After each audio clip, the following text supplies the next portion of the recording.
Bien-aimés dans le Seigneur, Shalom, nous sommes dans la joie de nous retrouver ce mercredi 18 août 2021 et nous vous saluons au nom de notre Seigneur et Sauveur Jésus-Christ.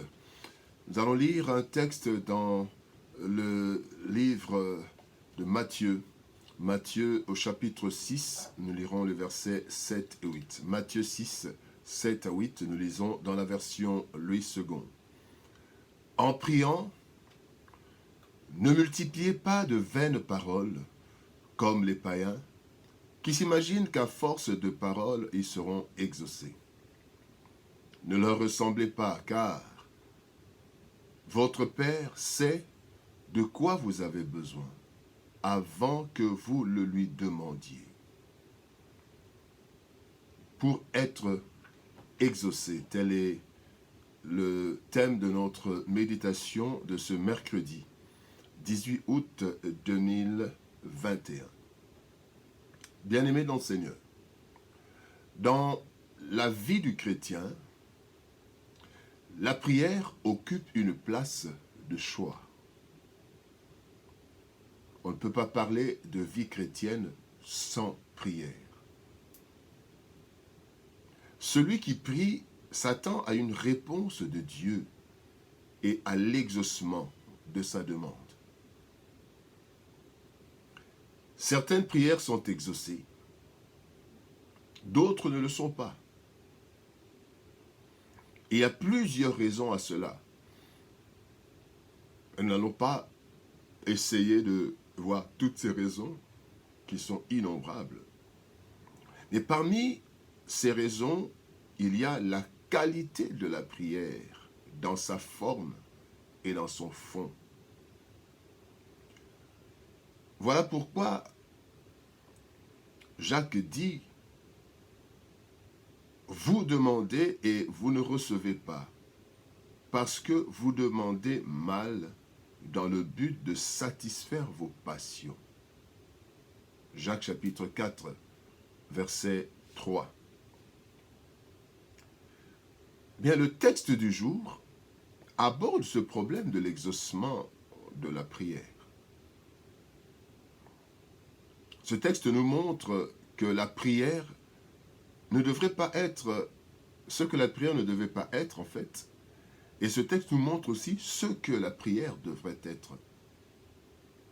Ce que nous devons éviter et ce que nous devons faire.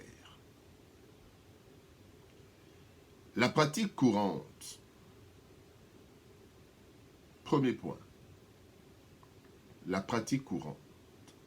Mais ce qui ne devrait pas être fait. Vous savez, il y a certaines choses qui sont pratiquées par la plupart des personnes, mais qui sont en fait des erreurs. Ça, c'est dans plusieurs domaines, ce n'est pas tous les domaines. Eh bien, quelle est la pratique courante? C'est que la tendance dans la pratique, dans la prière plutôt, c'est de beaucoup parler. Christ dit, ne multipliez pas de vaines paroles. Donc la tendance, c'est de beaucoup parler, même avec des paroles vaines, en espérant que Dieu finira par nous exaucer, à force de nous entendre. Je parle, finalement, Dieu en aura marre et il va m'accorder ce que je lui demande. La parabole de la veuve et du juge inique peut être mal comprise et nous faire croire qu'il faut beaucoup parler, même avec de vaines paroles. Or, avec cette femme, c'était l'insistance, c'était la foi, c'était l'insistance, et non le nombre de paroles. Parce que, à lire ce texte, la femme ne parlait pas beaucoup, mais elle revenait chaque jour. Elle ne parlait pas beaucoup, il n'y avait pas beaucoup de paroles dans ses demandes. Pourtant, Christ, bien-aimé, dit le contraire. Il dit, ne multiplions, dans Matthieu 6, verset 7, ne multiplions pas vainement des paroles. Ce n'est pas la multiplicité de nos paroles qui touche le cœur de notre Père. Ce n'est pas cela. Et il dit, ne multipliez pas les paroles comme les païens qui s'imaginent qu'à force de paroles, ils seront exaucés. Non, ce n'est pas la multiplicité des paroles qui touche le cœur de Dieu. Et puis, ne prions pas de façon à être vus par les hommes. Parfois, les gens multiplient les paroles. Comme vous lisez dans Matthieu toujours 6, mais plus haut, verset 5, les pharisiens multipliaient les paroles, non pas pour s'adresser à Dieu, mais pour que les personnes voient qu'ils sont des gens qui savent prier. Il y a des personnes pareilles. Et c'est la pratique courante. Beaucoup de paroles, sans être exaucées. Donc ça, c'est ce que la prière ne doit pas être. Maintenant, voyons ce que nous devons savoir. Ce que la prière doit être. Qu'est-ce que nous devons savoir? Le fondement de l'exaucement, d'après cette parole. Avant même de prier, il est bien de connaître certaines vérités primordiales à propos de Dieu face à nos prières. La première chose que nous devons savoir, c'est que nous n'informons pas Dieu. Nous ne l'informons pas. Nous parlons, nous voulons lui donner des détails, voilà, ceci, à cela, demain, ça sera... Non, nous n'informons pas Dieu. Dieu qui sonde les cœurs et les reins, connaît les pensées de nos cœurs. Dans Marc chapitre 2, verset 8, la Bible dit, Jésus ayant aussitôt connu par son esprit ce qu'ils pensaient au-dedans d'eux, leur dit, pourquoi avez-vous de telles pensées dans vos cœurs? Jésus, sur la terre, étant homme et Dieu, il savait déjà lire les pensées des cœurs des autres, sans que les autres ne parlent. Et à plus forte raison, dans toute sa divinité, Dieu, avant même que nous n'ouvrions notre bouche, Dieu sait exactement de quoi nous voulons lui parler. Il sait. La deuxième chose, c'est que Dieu connaît nos vrais besoins, mais il connaît aussi le temps opportun. Le Seigneur sait mieux que nous de quoi nous avons besoin. Il dit, votre Père sait de quoi vous avez besoin. Et il l'a déjà préparé. Il nous exauce au temps convenable. Bien-aimé, Dieu exauça la prière de Joseph. Quand vous lisez dans Genèse chapitre 40, Joseph demande à les chansons du roi de se souvenir de lui. C'est vrai, au chapitre 40, la Bible dit que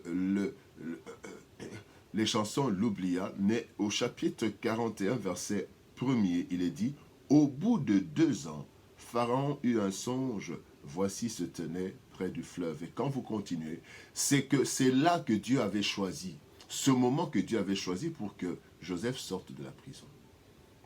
Donc Joseph a été exaucé, mais 2 ans après sa prière, peut-être qu'il continuait à invoquer le Seigneur pour le demander, mais c'est 2 ans après qu'il a été exaucé. Le troisième point que nous voulons voir maintenant, c'est la force de la prière. Sur quoi se baser?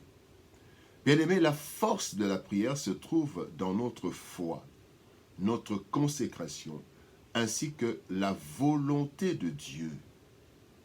Il y a la foi, il y a notre consécration, il y a la volonté de Dieu. Bien-aimé, prier exprime notre foi envers le seul qui peut tout pour nous. Il y a 2 choses.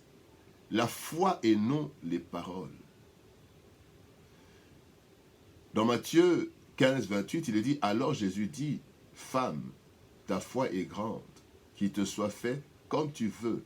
et à l'heure même, sa fille fut guérie. Cette femme qui insistait, qui a dit, oui, même les chiens peuvent avoir les miettes qui tombent de la table des enfants. Et Dieu a été touché par la foi. La deuxième chose, c'est la qualité de notre vie qui touche le cœur de Dieu, plus que la quantité de nos paroles. Bien aimé, la qualité de notre vie touche le cœur de Dieu plus que la quantité de nos paroles. Dans le psaume 37, verset 4, il est dit « Fais de l'Éternel tes délices, et il te donnera ce que ton cœur désire. » Bien aimé, pour être exaucé, parfois nous croyons à tort que la quantité de nos paroles touche le cœur de Dieu.